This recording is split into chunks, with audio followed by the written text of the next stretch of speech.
I just wanted to kick off with a question about China. In your report that you're releasing today, you've spoken about the growth of esports in Asia being very strong, China continuing to grow as the largest market in the region.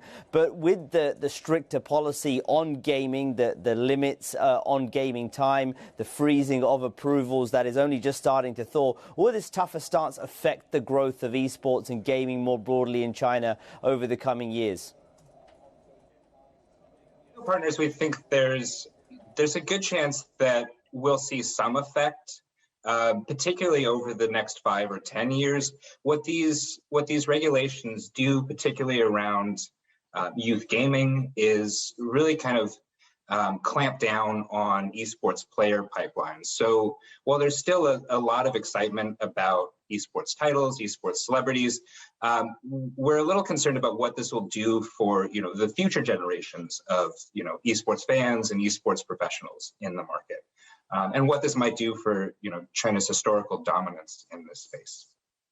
And as you look at those questions, I mean, where do you expect to see the impact? Is it on engagement from fans and therefore the impact on things like advertisers and brand partnerships? Is it around the talent pipeline of players? And is it also around potentially companies developing games made for esports?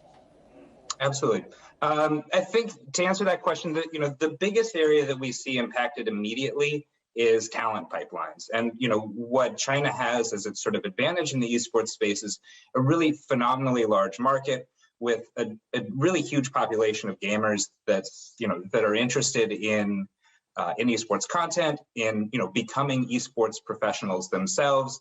And what we're finding is the most dedicated players will figure out ways to circumvent these regulations. But these crackdowns are cutting into the potential player pool. And as it stands right now, there's still a ton of excitement about esports in Asia. We tracked a 14% growth in China's esports revenue last year, and 11% growth in its audience size. So it's still a sort of a booming industry in China. What the long-term effects of these changes will be, I think that's kind of to be determined.